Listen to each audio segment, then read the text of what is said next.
20 years ago, a woman told me something that forever changed my understanding of heartbreak. She said, "Doctor, it's like someone died who is still alive." That sentence echoed in my head for days until I realized she had described the rawest essence of what a woman experiences when the person she loves begins to withdraw emotionally. Because that's exactly what happens. It's not that they physically leave. They don't announce their departure. It's something much more subtle, and for that reason, far more destructive. It's as if the person you knew, loved, chose, dissolves from the inside out, and only a familiar shell remains, one that no longer sees you the way it used to. In all my years of clinical practice, I've witnessed this phenomenon hundreds of times, and each time I am shaken anew by the painful precision with which mature women perceive this process. It's as if we have an emotional radar that sharpens with experience, that lets us feel when someone is no longer truly present in the relationship, even though they're still sleeping in the same bed. What has moved me most over the years is the realization that emotional withdrawal follows patterns that are as predictable as they are painful. When someone pulls away from you, it doesn't happen overnight. It's a gradual, systematic process that they often don't even consciously notice until it's too late. Picture it like this: when someone, unconsciously, decides that a relationship is no longer a priority, the brain begins to protect them from the pain of that truth. And so, without realizing it, they begin to build an emotional wall, brick by brick, until what was once intimacy becomes cold politeness. And here comes the moment that hurts the most. When you start to feel this change, when your intuition whispers that something's wrong, they've already been processing this inner retreat for weeks, maybe months. While you're still investing, still giving emotionally, they've already pulled back. This asymmetrical dynamic puts mature women in an extremely vulnerable position. Let me tell you something neuroscience teaches us about this process. When our brain unconsciously decides that a relationship is no longer viable, it activates self-protection mechanisms that are both fascinating and cruel. We begin to reinterpret behaviors, rewrite memories, justify decisions we haven't consciously made yet. It's as if the brain says, before this person becomes a painful loss, I'll help you see them differently. And so, what once enchanted you begins to annoy you. What you once appreciated now feels inadequate. What excited you suddenly bores you. But here's the point I really want to bring home. This process is not symmetrical. While one person is already emotionally disengaged, the other still lives in the illusion of closeness and relationship, unaware. And it's precisely this asymmetry that causes the deepest pain in relationships that end in silence. What I truly want to share with you are those microscopic signs that appear before emotional withdrawal becomes visible. Because if you recognize them, you can spare yourself months of confusion and unnecessary pain. The first sign is the loss of genuine curiosity. When someone withdraws emotionally, they stop asking about your inner world. Not out of conscious coldness, but because their brain no longer perceives you as a source of meaning. Your daily life loses relevance to their well-being. For mature women, this is especially devastating because we deeply value emotional intimacy. We know true love shows itself in the small details of everyday life, in quiet questions, in a subtle sense for our mood. When that attentiveness disappears, it's like having our emotional oxygen taken away. The second sign is the loss of emotional resonance. A person who has begun to pull away develops a kind of emotional numbness toward you. They no longer read your moods. They don't notice when you're sad. They don't sense when you need support. It's as if their connection radar has been turned off. But there is a third sign that is crucial, and that has touched me the most over the years: the disappearance of conscious effort. Mature love, true love, requires conscious choice. It demands that we choose the other person anew each day, that we invest energy to keep the connection alive, that we try to be present, to create moments of closeness. When that effort stops, when everything becomes mechanical, when gestures are no longer intentional, then that person has already decided internally that the relationship is no longer worth it. And that, believe me, is heartbreaking to witness. What follows is what I call the dance of distancing, a process in which the withdrawing person develops behaviors that are not overtly cruel, but create an atmosphere of coldness and uncertainty. And this is where those signs begin to appear that your intuition has long sensed, even before your mind can grasp them. One of the most telling patterns I've observed over the years I call the architecture of secrecy. When someone pulls away emotionally, they instinctively develop small rituals of hiding. The phone that used to lie around openly is now always face down. Passwords you used to know no longer work. Conversations fall silent when you enter the room.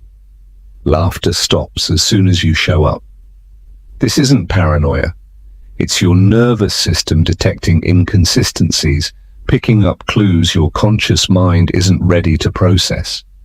Your body already knows what your mind can't yet accept, because we've learned over millennia to sense when someone is no longer fully loyal to our bond. What has moved me most over the years is how deeply this process affects mature women. We who have invested so much in building deep relationships, who have left behind the superficiality of youth, who value honesty and emotional clarity above all, we feel this withdrawal not just as a betrayal of the relationship, but of everything we believed in about grown-up love. And here is something that completely changes the perspective. The person who pulls away often isn't even aware of what they're doing. They're reacting to impulses they don't understand themselves. It's as if a decision has been made that their conscious mind cannot yet put into words. This unawareness is what makes the withdrawal so confusing and painful, because when you confront someone about pulling away, they often don't have an answer, because they don't understand what's happening inside them. At this point, what I call the gray zone of leaving appears. It's that terrible state where you're no longer a priority, but you're not yet the past either. You get small crumbs of attention that give you hope, but never the full presence you'd need to feel safe. This gray zone is particularly toxic for mature women because we need clarity. We've lived long enough to know that emotional ambiguity is one of the most destructive poisons to our inner peace. We don't want hints, interpretations. We want truth, even if it hurts. But in this phase, the person who is withdrawing begins to experience something that psychology calls cognitive dissonance. They feel that they're hurting you, but don't feel capable of making a clear decision. And so they begin, unconsciously, to create situations that justify their behavior. Suddenly, everything you do seems to annoy them. Your questions feel like pressure. Your need for clarity is perceived as a burden. Your desire for closeness is interpreted as dependency. It's as if they've rewritten the story of your relationship and made you the guilty one so they don't have to feel bad. And here I want to address something I've observed especially often in relationships after the age of 30. The phenomenon of silent replacement. It's not necessarily about physical infidelity, it's something much subtler, and in many ways more painful. When someone detaches from you, it rarely happens in a vacuum. Almost always there's something or someone that slowly begins to occupy the emotional space you once held. It could be another person, a new project, or an idealized vision of a different life, but something begins to capture their attention in a way you no longer do. This emotional replacement happens gradually, almost imperceptibly. It's like you're slowly being pushed out of the center of their life story until you become a secondary character. And the most painful part is that it often happens right after you've given everything, after you've built true intimacy, after you've proven your worth in every conceivable way. Psychology shows us that people tend to devalue what is constantly available. It's called hedonic habituation. When something good becomes routine, our brain stops perceiving it as special. In relationships, this can be devastating. While you still see beauty in shared everyday moments, while you still find magic in small things, the other person may have already become emotionally blind to what's familiar. They no longer see what you give because it's become emotional background noise to them. And it's exactly at this point that many mature women fall into what I call the trap of over-adaptation. When we feel we're losing significance, our instinct tells us, give more. Be more loving, more understanding, more present, more perfect. It's as if we believe that enough love and devotion can win back the place we're losing. But here lies the bitter truth I've seen again and again. When someone has already entered the process of emotional distancing, your additional efforts not only fail to help, they can actually speed up the retreat, because now you're perceived as needy, as someone who clings, as someone who doesn't understand the obvious signs. This dynamic is especially frustrating for women who've learned to build relationships through devotion and effort.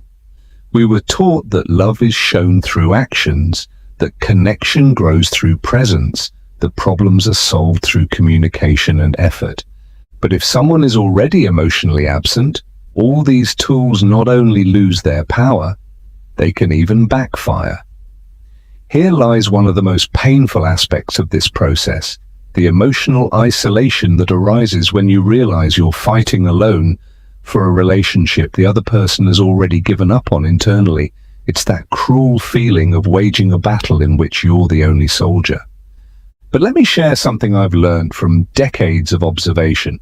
The person who withdraws in this way, who cannot speak honestly about their feelings, who prefers silent withdrawal over direct confrontation, is revealing something very fundamental about their capacity for mature love. Mature love requires emotional courage. It demands the willingness to have difficult conversations, to be honest even when it hurts, and to take responsibility for the changes in our feelings. It takes maturity to recognize when something no longer works, and the courage to say it clearly and respectfully. Those who can't do this, who choose ambiguity, who gradually disappear instead of facing the truth, lack the emotional tools to build and sustain true closeness. And as painful as that may be, it's valuable information about who that person really is. Because there's one thing I want you to understand deep inside. Your worth is not determined by someone else's ability to recognize it. If someone cannot see you, appreciate you, or consistently prioritize you, that says nothing about your lack and everything about their emotional limitations. This is especially hard for mature women to accept, because we were often taught to take full responsibility for the success of a relationship.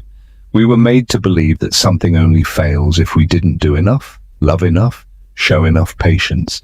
But after all the years I've spent working with women who've gone through this pain, I can say with certainty, sometimes love is not enough. Sometimes two people can genuinely love each other and still not be compatible for life together.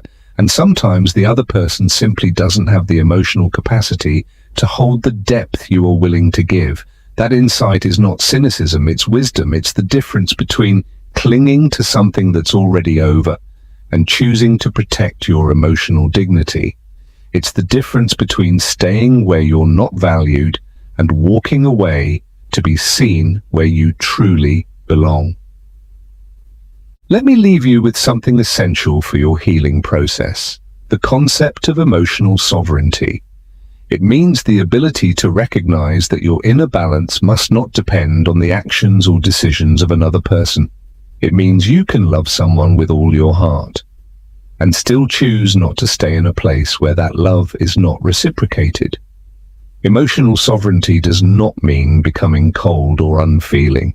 It means developing the ability to discern what you can influence and what you can't. You can choose how much love you give, but not how much you receive in return. You can control your presence, but not whether it will be appreciated. You can be sincere, but you cannot force others to meet you with the same sincerity. And this is exactly where a deep inner process of reconnection with oneself begins for many mature women, because after years of investing our energy in others, building our identity around relationships and measuring our worth by how much we love and are loved, being alone can seem frightening, but loneliness and being alone are two completely different experiences. Loneliness is the painful feeling of separation, of not belonging. Being alone, on the other hand, is the fulfilling experience of being with oneself, enjoying one's own company, being enough for oneself without external validation. When a mature woman develops this ability to be alone, when she finds peace and satisfaction in her own presence, she becomes magnetic in a new way. She no longer radiates neediness, no longer searches for someone to fill her inner emptiness. She embodies wholeness, and this wholeness attracts people who are whole themselves, who can give from their own maturity, not from lack. Let me tell you something that can set you free inside. When you are emotionally replaced, your instinct usually senses it before your mind understands. That feeling of suddenly having to fight for attention that used to come naturally, that feeling of needing to prove your worth, that is your psyche telling you that you no longer hold the place you once did. And that brings us to one of the most important concepts I want to share with you: emotional displacement. When someone suddenly becomes upset by questions that never used to bother them, when every little thing sparks conflict, when every search for clarity meets with resistance, then that person is not reacting to you. They are reacting to their own guilt. The guilt of having emotionally left while still being physically present. The guilt of lacking the courage to be honest. The guilt of keeping you as a plan B while secretly exploring other options. For mature women, this is especially cruel because we value honesty, transparency, and direct communication. We've left the games of youth behind. We want clarity, not ambiguity. But here is something experience has taught me. People who cannot speak honestly about their feelings, who avoid conversations when things get real, who prefer to withdraw quietly rather than face the truth, these people will never be able to give you the emotional depth you deserve. And that leads to a fundamental realization: your worth does not depend on whether others can recognize it. If someone doesn't see you, doesn't appreciate you, doesn't prioritize you, it's not because you're lacking, but because they are emotionally incapable. Neuroplasticity shows us we can change our thought patterns. We can stop asking, "What did I do wrong?" and instead ask, "What is it this person is unable to give me?" We can stop thinking, "How do I win their attention back?" and start asking, "Do I really want the attention of someone who doesn't choose me wholeheartedly?" Because here's the painful but liberating truth. If someone truly wants you in their life, you won't have to guess it. You won't have to interpret signs. You won't have to convince yourself that there is still a connection between their words and actions. Mature love is consistent, clear, present, intentional. If you have to analyze, decode, justify, then you already have your answer. And this brings me to an observation I've made over and over again. Mature women have a remarkable ability to rationalize the behavior of others. Even when we know deep down that it is unacceptable, we tell ourselves stories to explain the withdrawal, to excuse the lack of commitment, to diminish our own emotional needs. But let me tell you something I've learned over years of supporting women in rebuilding their self-worth. Your need to be a priority is not excessive. Your need for clarity is not demanding. Your need for reliability is not overly sensitive. These are fundamental human needs. And if someone makes you feel like they're too much, it's not about you. It's about their lack of emotional maturity. Emotional intelligence means being able to choose how we respond to the behavior of others. We can choose not to stay where we are not valued. We can choose not to wait for someone else to decide our lives for us. And here comes a realization that can change everything.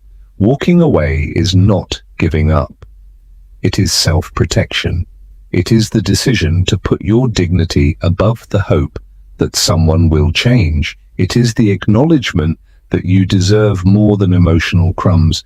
Because the truth is, if someone truly wants to be with you, you will feel it. You won't have to fight for attention. You won't have to justify your need for clarity. You won't have to constantly prove your worth. You will be chosen. You will be seen. You will feel like you belong.